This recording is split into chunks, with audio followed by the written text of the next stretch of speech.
Hello, I'm Freddy of the Carolina Retro Gamers, and welcome to our first Let's Play. We're going to be playing, of course, The Legend of Zelda 2, The Adventure of Link for the Nintendo Entertainment System. Now, about this game. This game takes place after the events of the first Legend of Zelda game, and it is a direct sequel. And as you see in a moment here, the game will tell the story. After Ganon was destroyed, Impa told Link a sleeping spell was cast on Princess Zelda. She will wake only with the power of the third Triforce sealed in the Palace in Hyrule. To break the seal, crystals must be placed in 6 well-guarded palaces. Link must set out on his most adventure yet. That's the story Nintendo tells you. Alright, now we're gonna make a new file. Jason, bye. And I'm gonna put my name as Fred.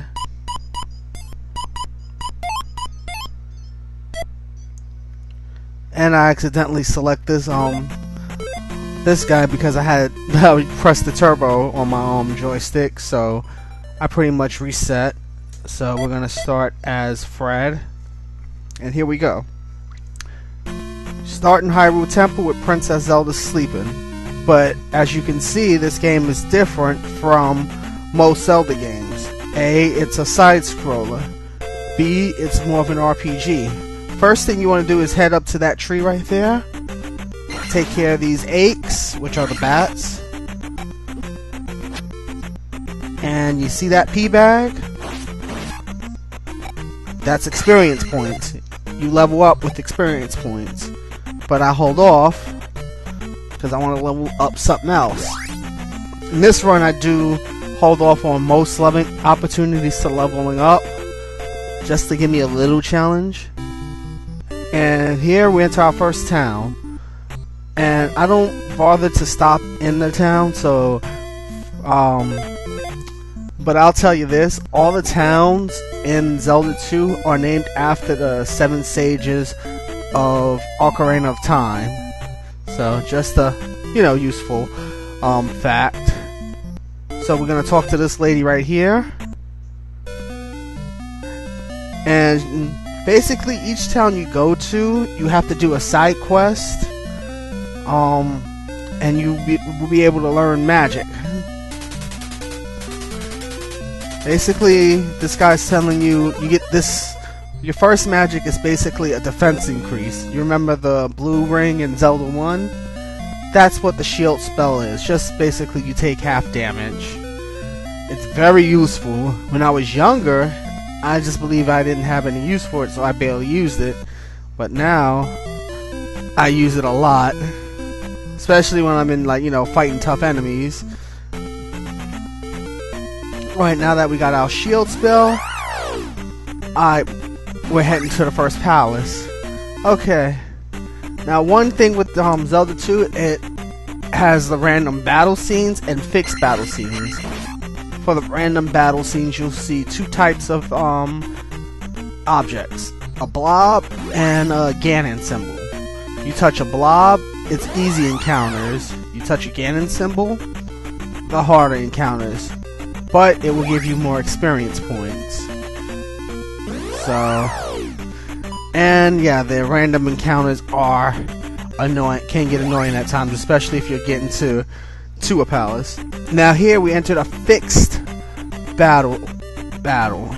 Just be careful, don't hit the bubbles, because Link does suffer from the Belmont syndrome of knockback.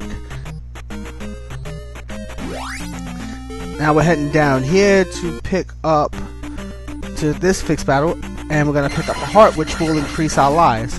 But I want to take care of that Goriah. And now we have 5 heart tanks.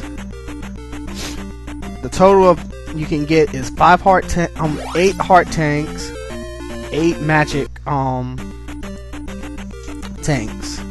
So we gotta, find them. They're all around Hyrule. And now we can head to our first palace.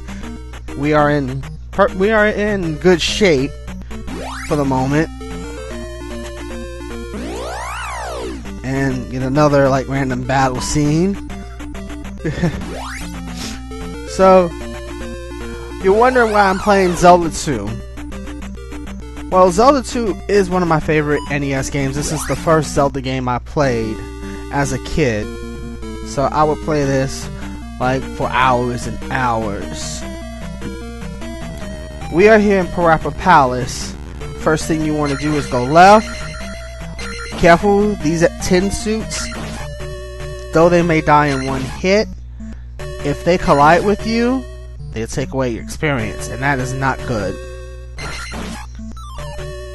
Some enemies may drop a blue container that will fill one block of magic. Here we see our Stalfos, red Stalfos. Aim for the legs, take them out. Level up? I think not. So what I try to do is I try to level up as much as I can, because in later palaces and later on when you level up, it's going to be harder. But like I said, I just wanted to challenge myself, and I level up differently. Alright, just running through these tin suits. Come across this locked door where I take the key, boom. These are bubbles. Now, your level 1 sword can't really take them out, so just hit them and just move through. But if you do manage to have the patience to take one on, they do give out 50 experience points, which when starting off is a lot. So if you want to, take one out. I'm not gonna go down yet, but I'll go back there later, which I am gonna need health soon. Okay, take care of this bot. Ignore the bubble for now, because I'm not strong enough. Since I'm low on health, I see a fairy, and in Zelda games, fairies heal you. So I head up.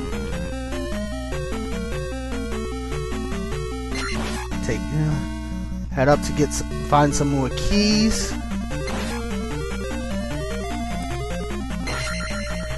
Found one key, now I'm gonna go in here.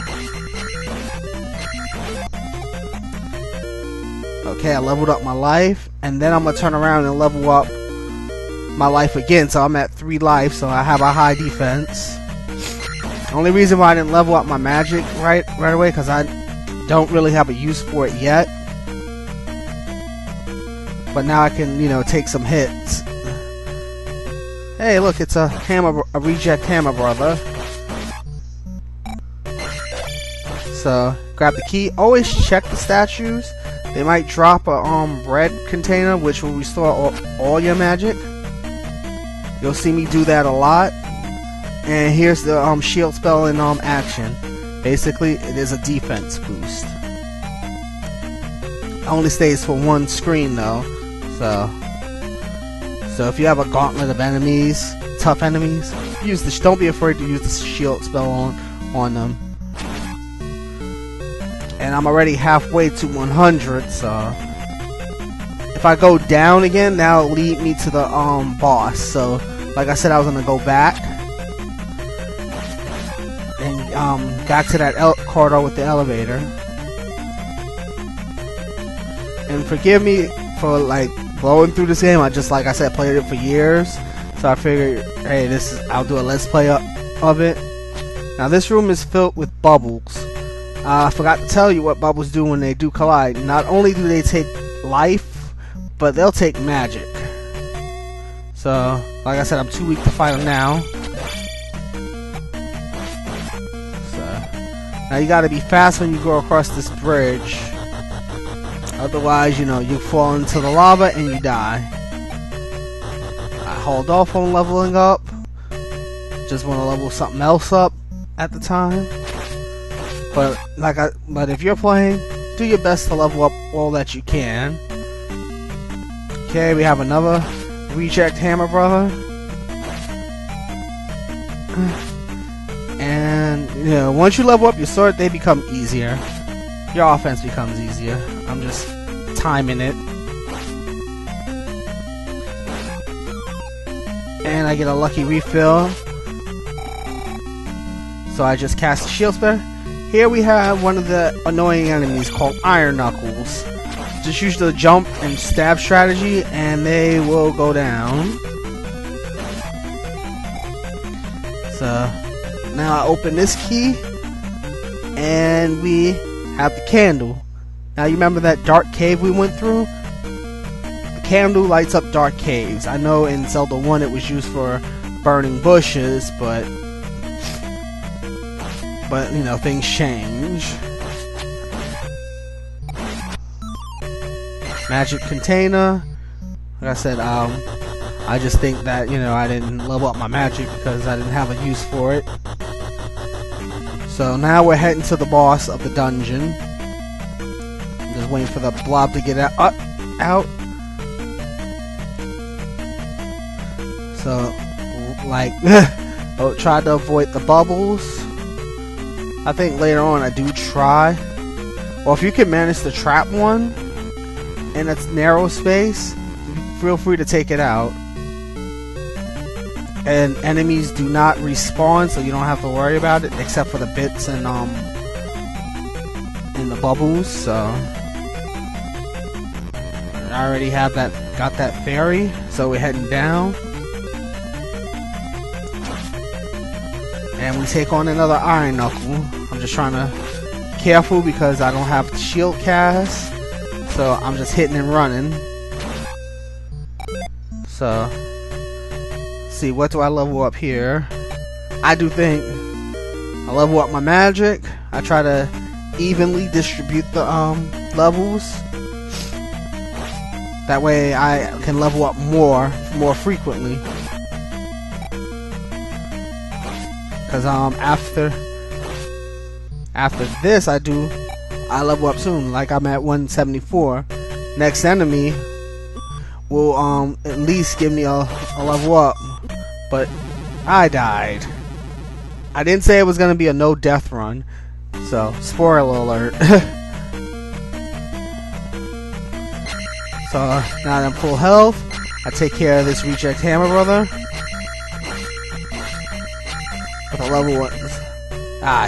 He pretty much jump stomped me. 50, boom. Let's see. I do think about it, but now I have a level 2 sword, which means I can do a little bit more damage. Lure this Iron Knuckle into a narrow corner. That way I can get a lot of hits in.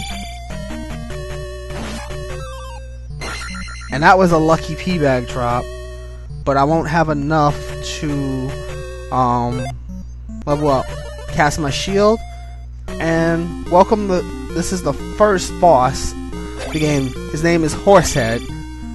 Because he has a horse head. What I'm trying to do is hit him in the head. That's his weak spot.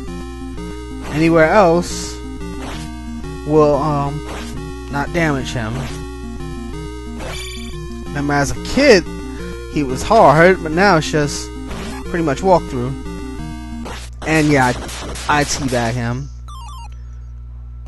But this is Freddy of the Carolina Retro Gamers. I will call it here. I will see you in part 2. Oh, when you beat a palace, you get a free level up. See you in part 2.